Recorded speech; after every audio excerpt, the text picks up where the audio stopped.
Hello and welcome to the Wiltshire Caravans handover video for the Bailey Unicorn Cadiz. This is the 2016 model. Just going to go around the outside to start with, starting as I always do at the back. I've already unlocked lockers for ease of use on the video. Alright, so at the back, here we go. So you've got your grab handles and your light clusters, window to the back, Highline brake light.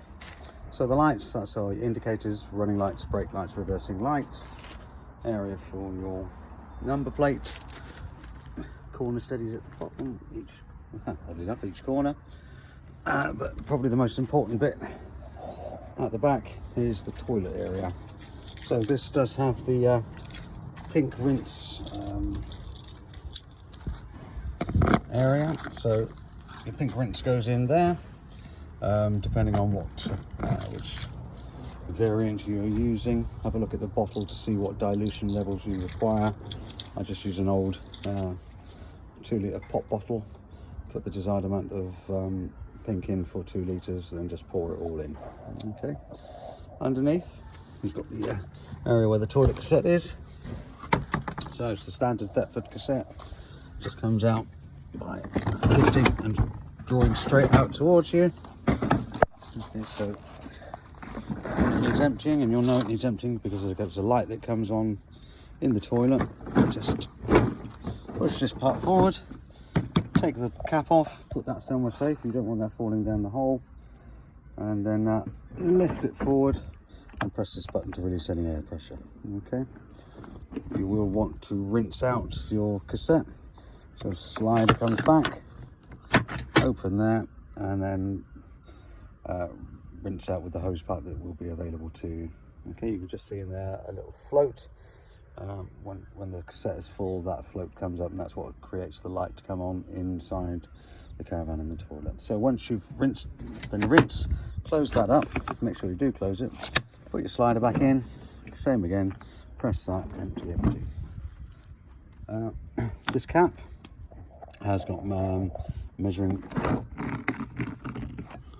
parts to it, how much fluid to blue fluid or green fluid, depending on what you want to use, how much needs to go into the cassette. Okay, so just look at your whichever fluid you're using, check on the directions of use. Now it just goes back in there, pops back in. This handle, I didn't show you, but it is telescopic, so that comes out, it's on wheels, so you can literally carry away to the receptacle area. Now for winterizing, you'll want to make sure that all fluids are outside of the caravan. So this pipe, open this bung, and any remaining pink rinse fluid you have left in will just run out.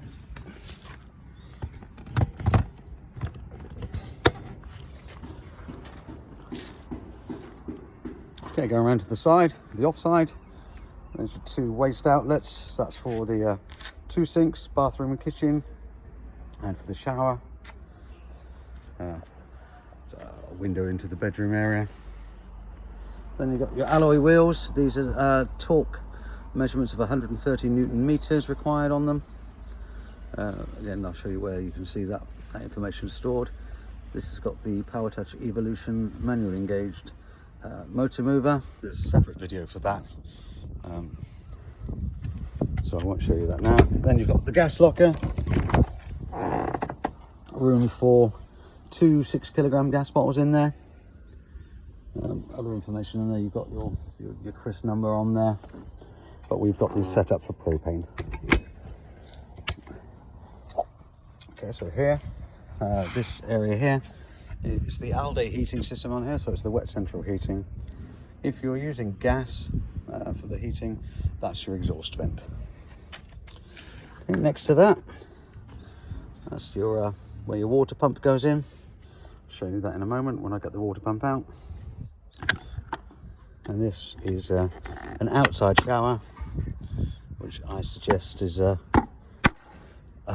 used for dogs or boots because it's cold water only. And that's not anything against dogs. I don't want them to get particularly cold, but I don't want you to either. So no, the corner steadies there. Then at the front, usual Bailey Unicorn configuration, 3 windows, 1 very large window.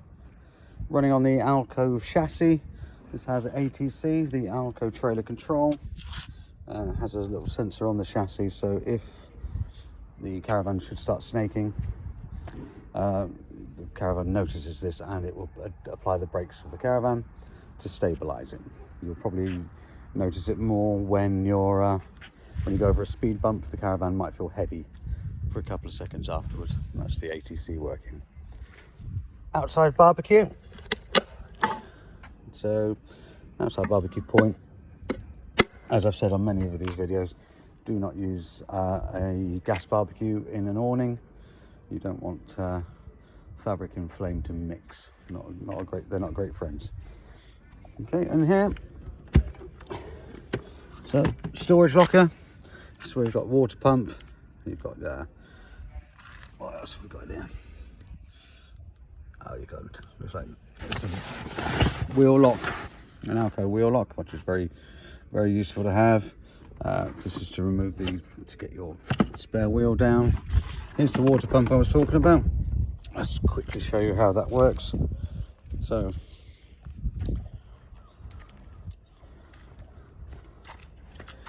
lift this flat.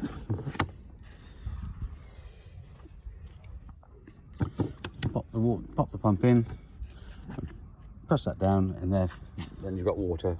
This end goes into the aqua roll, and that can just clip in there, like so, to keep the pump from going onto the floor.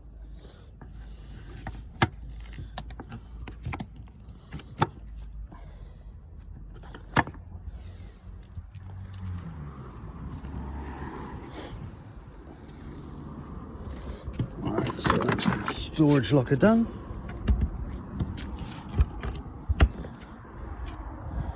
Information about your caravan there. The maximum plated weight on this one is 1491. It says here wheel bolt torque 130, tire pressure 60 psi. Seems quite high, but it's not particularly unusual. So we've got the stable doors in here. It's probably awning side if you have an awning. You've got a 230-volt socket and an aerial point. This is the area where the your electric hookup goes in.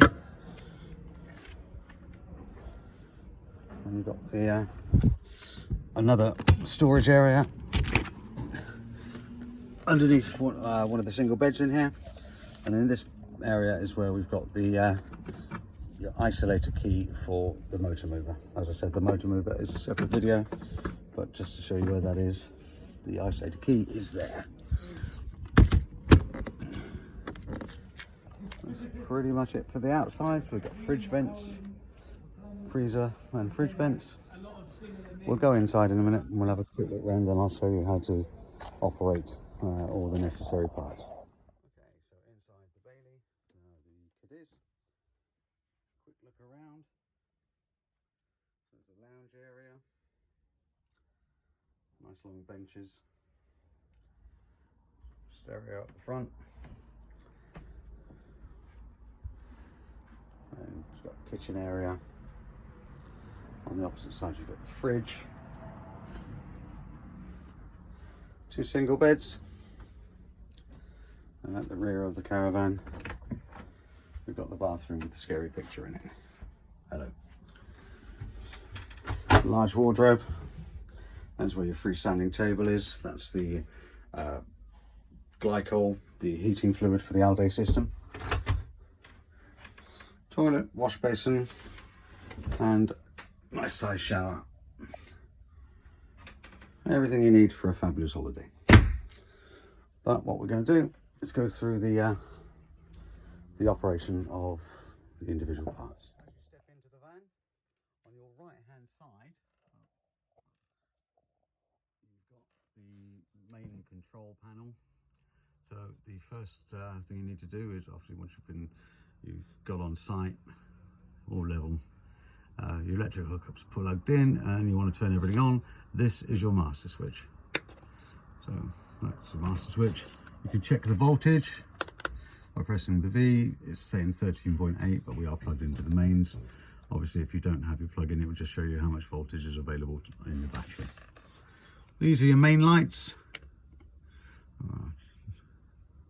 And this is for your awning light. Now, although the main lights are mostly on, there are individual switches all over the place. These particular ones have got individual switches just here. And then you've got light switches everywhere, up at the front by the speakers.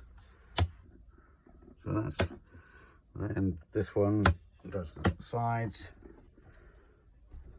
More lights everywhere. Doesn't look much in the daytime, but it will soon look like at night time this would shine up nicely. This is the only odd one I found right by the toilet door, and that does those. It just seems to be a strange place to put the light switch, but whatever works. All right, okay, back to the control panel. So once you've got your water pump plugged in and your aqua roll is full, to turn on the water pump, literally just that button. You will need to make sure that the your drain down tap is down, only because otherwise you will just be dumping all the water on the floor. Your drain down tap in the Bailey is by the water heater, down on the sides, down the water heater. That at the moment is allowing water in. If you wanted to, well, when you want to go into winterize and you need to empty all the water out of the caravan, lift that to a vertical position, then open your taps and all the water will drain out.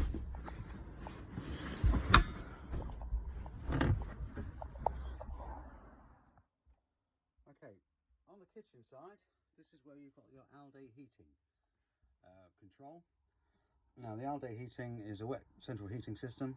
I showed you a little earlier where the reservoir is for the glycol. You shouldn't have to worry about that. That's always checked on services. Excuse me. Now, the all-day heating for your hot water and your heating. Power on is that one. We come up with this little, yeah, I thought it was a bit warm in here. 31.5 at the moment, and that's showing that we're plugged into electric. So let's turn everything off to start with. It hasn't been on, it's not that hot in here because of that. It's just quite humid and warm out. Right, the first one, that's the temperature you want in your caravan. I'd be very surprised if any of you want it at 30 degrees. So turn it down, just a touch screen, to whatever you desire. Whatever temperature you want, okay? That's then set through for that temperature. The next one down is for the amount of power you want to go to the hot water. When that triangle is empty, there's no hot water. Half a triangle there will give you enough hot water for most of the time, for washing up, having a wash in the morning. If one of you is just going to have a shower, that should be enough. That should generate enough hot water. However, particularly for the showers, if you boost it, so that's on sort of full power, all the power for the all-day heating system then is on for the hot water. Your heating will go off. Obviously, you're not going to be in the shower for too long, so don't panic too much. But all the, you're boosting power for your hot water for if you want to have a longer shower, or you're both going to have a shower in rapid succession. But as a standard, that halfway is generally adequate. Okay, now the next thing is the power, how much power we're going to use. Now, obviously it's off at the moment. 1 kilowatt. Now 1 kilowatt will heat things up, but it'd be very slow. 2 kilowatts. Now in the UK, that's going to be, I would say, more than adequate 99% of the time. I've never changed it on my caravan, but 2 kilowatts is adequate. But you can, if you need to heat things up in a rush, put it onto 3 kilowatts. But depending on how much electricity you have available to you on the pole, it depends on how successful that's going to be. For example, you might have only 10 amps, in which case that will probably put you over the limit, and then if you put your fridge on and a microwave, you'll just pop the breaker on the pole. Okay, so my recommendation is 2 kilowatts. If you are going to go off grid and you want to use your heating system when you haven't got any electric supply, electric off, you can run on gas. So yeah, if you do off grid, you're not going to be without heating or hot water. Okay, there's this is the menu tab or settings. Click in there, all the settings you want. You've got a nighttime setting, so you can set the time of the day. Sorry, that's the time of day. Nighttime setting, so between 10 and 7 you could set it to a different temperature. So you could set the temperature to, you might want it cooler at night. Okay, set it to 17, press on, go back to the main menu, and you can now see you've got an activated function. That A means you have got an activated function. Press on the A and it'll tell you what it is. It's the night mode, then you can turn it off again. Go back and that A is now missing. You've got all sorts of things you can do in here, which is why we give you a manual to read. It's a rather large manual, you might be there for a while. It does give you an option of priority, whether you want to prioritize electricity or gas. Obviously, if you don't use electricity, it's actually prioritize gas. But that is the system. It's not complicated. It's a very easy system once you get used to it. I mean, I don't use a night mode. When I go to bed, I'll either just turn the whole system off, or I'll just turn it down. Okay. But if you've got any questions, then to turn the power off. If you've got any questions, do give us a call at 01373 752 100. We'll be only too happy to help. Like I said, you've got all the manuals, so that should be enough. It's not complicated, and there's generally going to be people around it will help you if you look like a damsel in distress. Right, rest of the stuff, cupboard space galore. This one's got the aerial in, so when you get on site and if you want to tune your TV in, undo that, lift this shaft up and turn the aerial to the same way everyone else seems to be, everyone's directional aerials are pointing, and then retune your TV. Okay, and just do that, tighten that up as well. That's all the booster information. So the antenna works for the TV and for the radio. The radio being JVC. Turn power on, source. In a little while it should get some. Yeah. Still dreadful. So turn that off. It is a DAB radio, which is nice. JVC speakers as well. All very nice. In here, and you've got the obligatory table for your cups of tea in the morning or your glasses of wine at night. These turn into a very large double bed. Sliding these out, and then rearranging the cushions to suit. Under here we do have storage area, lots of room under there. Likewise at the front, a little bit of storage there, a couple of drawers, and you saw the access locker under this from the outside. You can also get into it from the front, and obviously you can lift the cushions up as well. All the blinds in here, you've got fly screen and blackout blinds. Okay, so you clip them together. Got the same on all of them because all the windows open, including the big one at the front. Kitchen area. Okay, next to the all-day heating, you've got two 30-volt sockets, a couple of light switches. The cocktail cabinet, lovely. Okay, so you've got the mixer taps. Just as a word of warning, the hot water is very hot. Just be careful, be mindful that when you're turning the hot water on, you do mix it with cold water because it is very hot. Round sink, and then you've got the cupboards and cabinets. Drawer space, cutlery tray.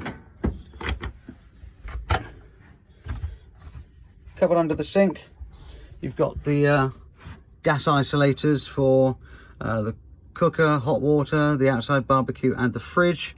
If you're using propane, you can just turn things off at the bottle.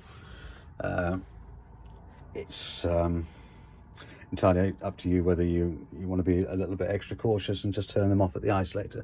There's also, you see that plug there? That is to it's for the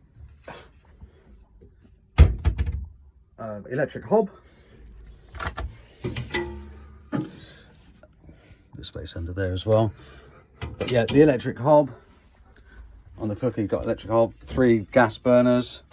Word of warning, the electric hob will still turn on even if the glass is down, the glass lid is down, so that if you know, it can be knocked by accident, that could be problematic. It will still come on. My suggestion would be to unplug it, particularly if you've got young ones around that might like twiddling knobs and stuff. Yeah, I would unplug it. Even if you've unplugged it, this light would still come on because that's attached to the 12 volt, but the hob itself won't come on. Cupboard space above the sink, area for your plates and cups. That isolator switch also works for the microwave. Press Eco to turn it on. I'm not going to teach you how to use a cooker. It is as a cooker is. There's your spark, grill, oven, separate, all very nice. Right, bed area. Obviously lots and lots of cupboard space above it. There is an access locker from the outside under this bed. There's plenty of room for storage under these. 230 volt socket there, and then to the bathroom. Yeah, there's a radiator there for the Aldo heating that I've showed you already. The wardrobe with the freestanding table in it. This is a toilet area. As I was saying earlier on, this is where the light comes on when the cartridge is full or the cassette is full. Guarantee that's just before you go to bed. However, when you've done using the toilet itself, when you've done what you need to do, seat swivels run away, empty everything out by bringing that slider across, but make sure you close it back up again. Otherwise you will have terrible difficulty removing the cassette and might break something. So make sure you close that flap. Sink and mixer tap. I said shower. Nice size shower in here. All good. Here's the light switch. Oh, typical drawstring. Couple of towel hooks on there. It's pretty much all you're likely to need to know about it. You've got a TV bracket here that comes out. TV point, 12 volt socket and 230 volt socket there. Fridge. That's okay, so this is the fridge. Yeah, quite a nice size fridge. Plenty of room for your ice for your gin and tonics. It can run on electricity, it can run on gas, or your car alternator, the battery on the car. So, but as long as the fridge is already cold, that will maintain the temperature. If you've got the 13-pin plug or 2/7, whatever it is, that will maintain the temperature of the fridge. It will not cool it down from the start. But if you're using it on gas, fire it up on the gas. There's the temperature control for your fridge. Yeah. Under the fridge, got the fuse box. So you've got your breaker switches and all your fuses. So I would suggest anything, anytime you're expecting something to come on, that'd be the first place I'd look to make sure that all the breakers are on. I don't think there's much else I can really show you in here. Lovely van, and someone that's going to have lots of happy memories in here. So thank you for watching. Again, as always, I forgot to show you that at the front. Two 230-volt sockets and a TV point. As I was saying, any questions, do give us a call on 01373 752 100. Thanks for watching. Bye bye.